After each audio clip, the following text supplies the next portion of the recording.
बिस्मिल्लाहिर्रहमानिर्रहीम। अस्सलाम वालेकुम मेंबर्स, व्यूअर्स, होप सब खैर खैरियत से होंगे।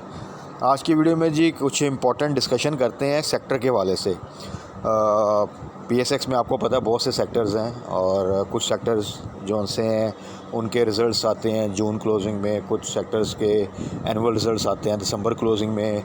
उसके अकॉर्डिंगली ज़ाहिर बात है कि एक एक्टिविटी होती है उनमें, और जिन्होंने भी पहले प्लान किया होता है कि यार ये एनुअल रिज़ल्ट आ रहा है और अच्छा पे आउट दे सकते हैं, तो उसमें आप देखें अगर टाइमली एंट्री लें और पे आउट भी अच्छा है तो उसमें एक बड़ी ज़बरदस्त एक्टिविटी बन जाती है। और एटलीस्ट अगर पे आउट नहीं भी आता तो रिज़ल्ट से पहले कुछ ना कुछ एक्टिविटी बनती है।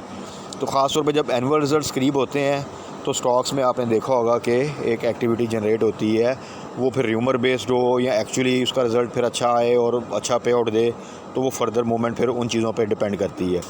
तो बड़ा ज़रूरी होता है कि आपने अपनी जो इन्वेस्टमेंट स्ट्रेटजी है उसको इस तरह जो है वो पूरा प्लान किया हो, डिज़ाइन किया हो कि एक दिसंबर क्लोजिंग के बाद आपने कुछ स्टॉक्स को और कुछ सेक्टर्स को टारगेट करना है जब वहाँ पे एनुअल रिजल्ट्स आते हैं। कुछ में हमने टारगेट करते हैं जून क्लोजिंग में जहाँ पे एनुअल रिजल्ट्स होते हैं और उसमें एक्टिविटीज़ जो सी जनरेट होती हैं। एक सेक्टर है शुगर सेक्टर, और वो हमेशा आपको याद होगा कि वो उसका हम डिस्कशन करते हैं जब ये सितंबर के बाद अक्टूबर, नवंबर, दिसंबर, क्योंकि सितंबर क्लोजिंग पे जबकि बाकियों का किसी का थर्ड क्वार्टर का रिज़ल्ट होता है, किसी का फर्स्ट क्वार्टर का रिज़ल्ट्स आते हैं कुछ सेक्टर्स के, शुगर का वो एनुअल रिज़ल्ट जो है ना वो नॉर्मली आते हैं। और वो जो अनाउंसमेंट होती है वो अक्टूबर में तो मुश्किल ही है, नवंबर दिसंबर तक जाती है।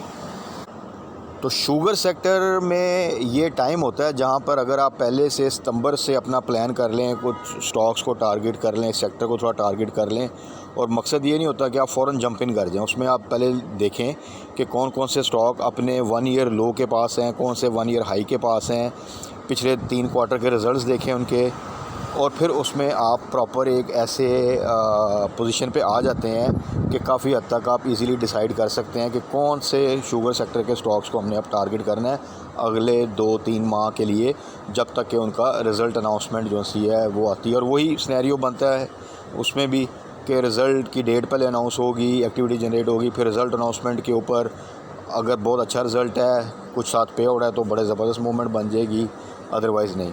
अब शुगर सेक्टर के कुछ काम करने के कुछ फ़ायदे भी हैं, कुछ नुकसानात भी हैं, वो भी डिस्कस कर लेते हैं। ओवरऑल अगर आप एक देखें पीएसएक्स की सूरत हाल, तो वो डेफिनेटली वो भी इम्पेक्ट करती है, क्योंकि कोई भी सेक्टर हो, वो चाहे आईटी सेक्टर हो, चाहे ऑयल एंड गैस सेक्टर हो, वो जो कि हाई वॉल्यूम आपके जो से सेक्टर्स हैं, सीमेंट सेक्टर है, दूसरे सेक्टर हैं, वो डायरेक्टली इनडायरेक्टली जो से अगर आपकी ओवरऑल सिचुएशन ठीक नहीं है तो जितना मर्ज़ी अच्छा रिज़ल्ट हो वो कोई इतना ख़ास फ़र्क नहीं पड़ता।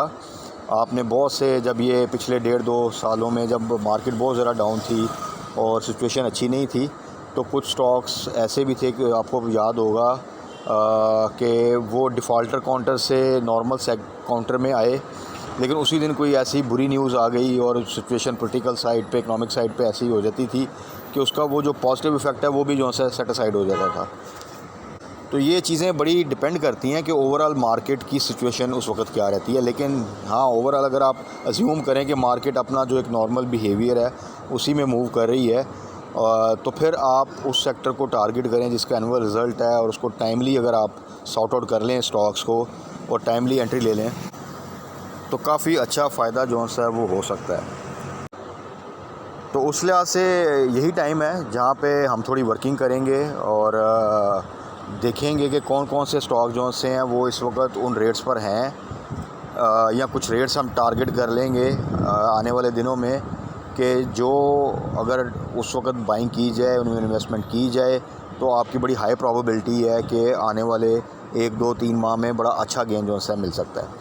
अच्छा, ये सारी डिस्कशन से पहले शुगर सेक्टर का एक प्रॉब्लम है जो कि थोड़ा फ्रस्ट्रेटिंग होता है, वो डिस्कस कर लेते हैं। वो ये है कि इनमें ज़्यादा जो स्टॉक्स हैं वो आपके लो वॉल्यूम स्टॉक्स हैं। बहुत से सेक्टर्स हैं, जिस तरह सीमेंट सेक्टर है, आपका ऑयल एंड गैस सेक्टर है, इवन आईटी सेक्टर है, स्टील सेक्टर है, बैंकिंग सेक्टर है, और बहुत से सेक्टर्स हैं। ज़्यादातर सेक्टर्स जो से हैं वो आपके होते हैं हाई वॉल्यूम स्टॉक्स होते हैं, उनमें ज़्यादातर सेक्टर्स होते हैं। यानी आप डेली में देखें तो कुछ में तो मिलियंस का बिज़नेस हो रहा होता है, लाखों का बिज़नेस हो रहा होता है, और आपके लिए सेल परचेज़ करना कोई इतना बड़ा इशू नहीं होता।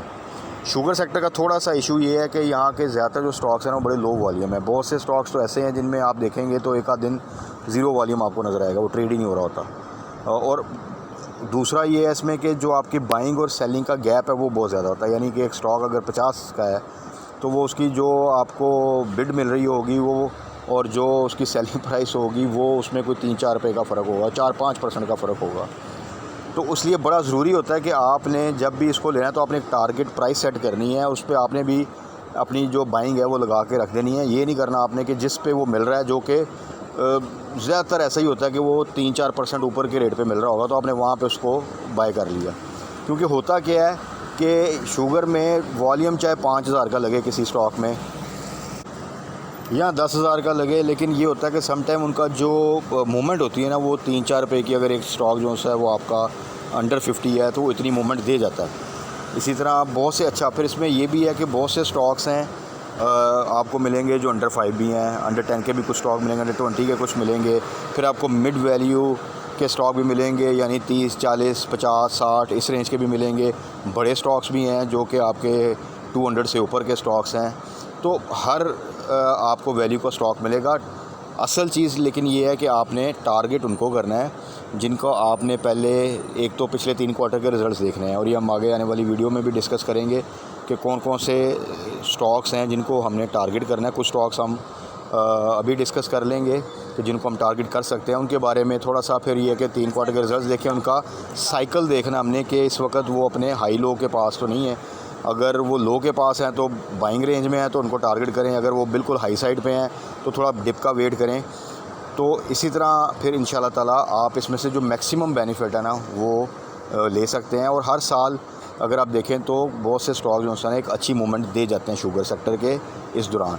तो ये चीज़ें जो है ना वो हम डिस्कस करते रहेंगे। उसमें छोटे स्टॉक में देखें दीवान शुगर है, आपका अब्दुल्ला शाह गाज़ी शुगर है, ये सब दोनों स्टॉक जो है ना वो अंडर 5 हैं और इस वक्त अपनी आप कह लें हाई लो के बिल्कुल सेंटर में कहीं पे जो है इस वक्त मूव कर रहे हैं।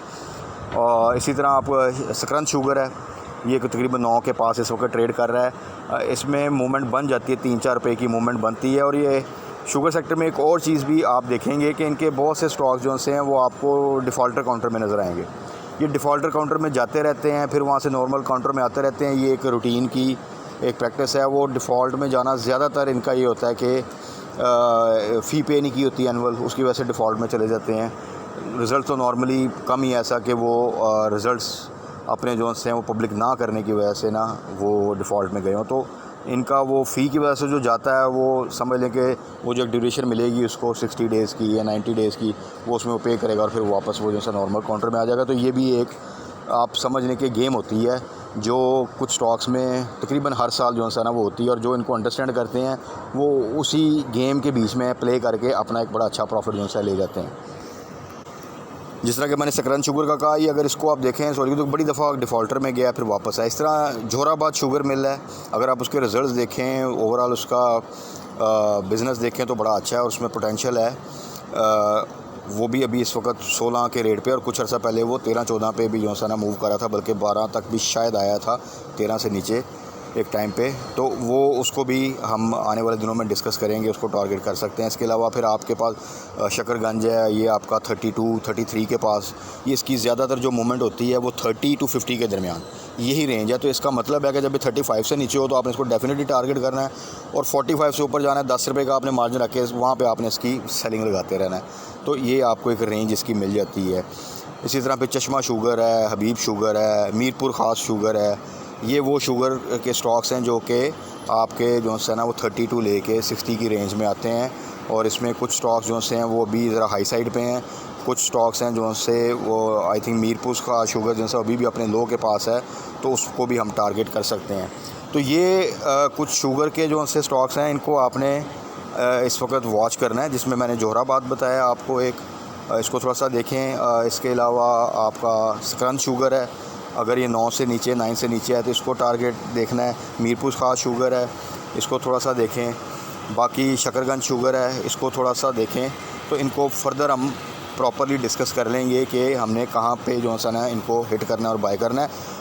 JDW एक टाइम पे काफ़ी अर्सा 200 बल्कि 200 तोड़ के भी नीचे थोड़ा सा मूव करता रहा और अब अगर आप देखें तो फिर 350 पे चला गया है। शुगर मिल्स का आपको पता है एक्सपोर्ट काफ़ी ज़्यादा की है, इनके बिज़नेस ठीक जाता है। सारे आपके पॉलिटिकल साइड के लोग हैं, तो इसलिए ये इनमें होती मैनिपुलेशन है, बट आपने उस मैनिपुलेशन का मैक्सिमम फ़ायदा उठाना है। तो बड़ा ज़बरदस्त वर्टिकल मूवमेंट सम टाइम आपको जो है इसमें मिल जाती है। और एक टाइम पे ये 2017 में अगर इनके आप एवर हाई देखें उस लिहाज से काफ़ी डाउन साइड पे एक टाइम पे ये सेक्टर जो है वो बहुत ज़बरदस्त परफॉर्म कर रहा था। और ज़्यादातर जो शुगर मिल्स के स्टॉक्स हैं अगर आप वो देखें 200 की 150 की रेंज में थे। यही JDW जो अभी 350 पे भी हमें ज़्यादा लग रहा है, ये शायद इसने 600 जो है ना वो हाई लगाया हुआ है। तो पोटेंशियल है और आपके सामने ही है शुगर प्राइसेस और ये तमाम चीज़ें जो होती हैं, तो बेनिफिट तो ये सेक्टर अच्छा खासा उठाता है। अब उसको कितना आगे जाके पब्लिक में जो है वो अनाउंसमेंट होती है वो एक अलग चीज़ है। बट ये आने वाले 3 माह जो से हैं उसमें डेफिनेटली इसके कुछ स्टॉक्स हैं जो आपको एक अच्छा गेन जो है वो दे सकते हैं इस साल, तो उसको हम टारगेट करेंगे। बाकी कल मार्केट के हवाले से डिटेल में कुछ स्टॉक्स जो से नेक्स्ट वीक के लिए और क्या सिचुएशन होती है उसको डिस्कस कर लेंगे। तब तक अपना ख्याल रखिएगा, दुआ में याद रखिएगा। Stay blessed. अल्लाह हाफ़िज़।